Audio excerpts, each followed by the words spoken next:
Hello दोस्तों, कैसे हो आप सब। आज हम बात करेंगे उस बैटल के बारे में जो हुआ था भगवान शिव के अवतार शराभा और भगवान विष्णु के अवतार नरसिम्हा में। हिंदू धर्म में त्रिमूर्ति ब्रह्मा विष्णु महेश को सृष्टि, रखरखाव और विनाश के कार्यों के नियंत्रण में माना जाता है। बार बार भगवान विष्णु और शिव ने अपने भक्तों के जीवन में राहत लाने के लिए और सांसारिक कार्यों को सुचारू रूप से चलाने के लिए अवतार लिए हैं। सतयुग से कलयुग तक भगवान विष्णु ने 9 में से 10 अवतार लिए हैं। पवित्र लोगों का उद्धार करने और दुष्टों का सफाया करने के साथ साथ धार्मिकता के सिद्धांतों को फिर से स्थापित करने के लिए।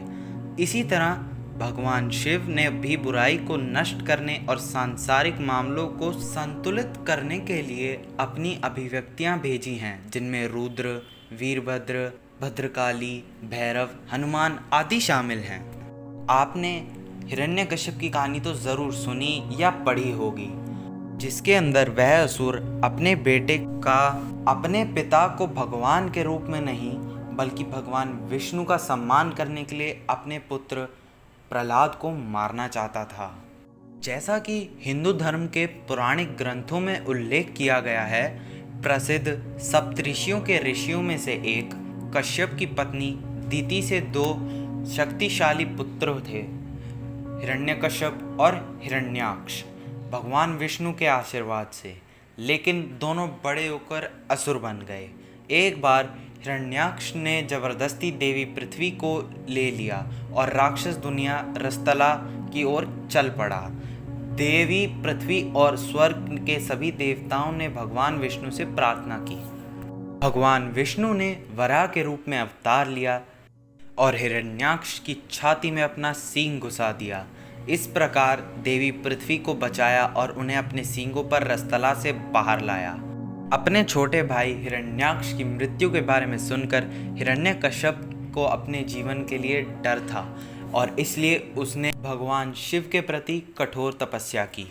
हिरण्यकश्यप की भक्ति से प्रसन्न होकर भगवान शिव ने उसे अपने जीवन में एक वरदान दिया। हिरण्यकश्यप जानता था कि सीधे अमरता मांगने से भगवान शिव नाराज हो सकते हैं, इसलिए उसने अपनी इच्छा में हेर फेर की। उसने यह इच्छा मांगी कि उसकी मौत जिससे भी हो, वह ना तो मनुष्य हो और ना ही पशु हो, एक ऐसे शस्त्र से मार डालने को कहा जो मृत और जीवित दोनों हो और ऐसे समय में जब ना तो पूरा दिन हो और ना ही रात। इस पर भगवान शिव राजी हो गए। कई वर्षों बाद हिरण्यकश्यप को एक पुत्र की प्राप्ति हुई, जिसका नाम उसने प्रहलाद रखा। हिरण्यकश्यप के सदमे से प्रहलाद भगवान विष्णु का सम्मान करते हुए बड़ा हुआ, अपने पिता की कई चेतावनियों के बावजूद। अपने पुत्र की उसके प्रति निष्ठा से क्रोधित होकर हिरण्यकश्यप ने अपनी सेना से प्रहलाद को मार डालने के लिए कहा, जबकि वह भगवान विष्णु के मंदिर में प्रार्थना कर रहा था। प्रहलाद बाल बाल बच गया। हिरण्यकश्यप ने तब अपनी बहन होलिका को प्रहलाद को मारने में मदद करने के लिए मना लिया। होलिका को दुशाला की मदद से आग में अहानिका रहने का वरदान दिया गया था। प्रहलाद को गोद में लेकर होलिका अलाव के अंदर दुशाला पहनकर बैठ गई, लेकिन भगवान विष्णु के आशीर्वाद के कारण दुशाला ने प्रहलाद को ढक लिया और होलिका जलकर मर गई।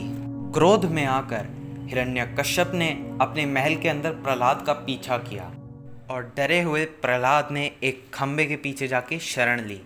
भगवान विष्णु में प्रहलाद की आस्था का मजाक उड़ाते हुए हिरण्यकश्यप ने जिस खंबे के पीछे प्रहलाद छुपा हुआ था उसे मारना शुरू किया और कहा, तुम कहते हो कि विष्णु सर्वव्यापी हैं, क्या वह इस खंबे में भी मौजूद हैं? अब तक भगवान विष्णु हिरण्यकश्यप की मूर्खता को नज़रअंदाज करते हुए थक चुके थे।